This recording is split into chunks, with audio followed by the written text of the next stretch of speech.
जय भोलेनाथ जय शंभु आपंकर पादपद्म समस्तर साधु सन्त जनगण माता पिता को प्रणाम करुच्ची। ये हूँ प्रभुंर आपद स्तोत्र जो थे समस्त कार्यक्रम लगे शिव भक्त मान विशेष अनुरोध यहाँ को निहाती पढ़तु जानतु। ये आपदार स्तोत्र मुझे देखुची जो आम पढ़ुँ सब प्रभु घरे फेज बाय फेज में देखुची एना मुझे जानी कौन करे। ये आपदार स्तोत्र देखु ये द्वितीय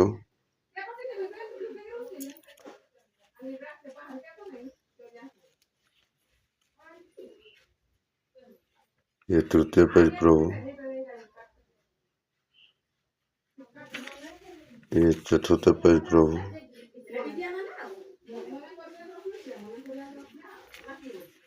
ये पंचम पेज प्रभु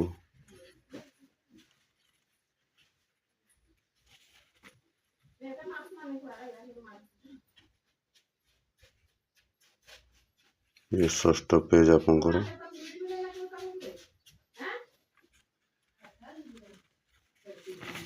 ये 8 नंबर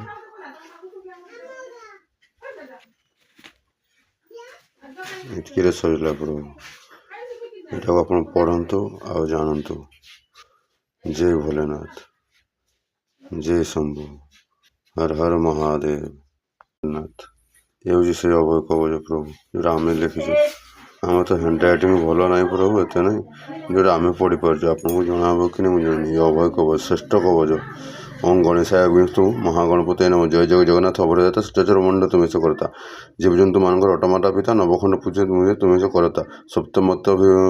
सप्तपाता भितर नाना रूपे अच्छु कर्मर पृष्ठ प्रभु आसन करूँ कर्म तले मंडुकी रही पाताल नाना रूपे पृथ्वी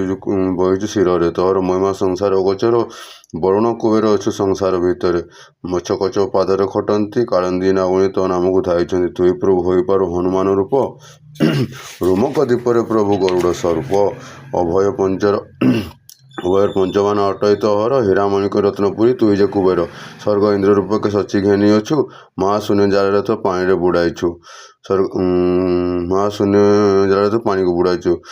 षोल द्वार गंगा सप्तजे सागर तोहर शश घाते कंपई थर हर महामदानव को जे दुष्ट को संहार तोहर भक्त को शत्रु को चक्र छेदी पार तोहर भक्त को जे मंद चिंत भक्त छड़े तार प्राण घेनु तुई कुज्ञानी विज्ञानी भादि भोगारी जन को तोर तो नाम पढ़िले विनाश करू ताकू भक्त सुखरे प्रभु हो प्रशंसा।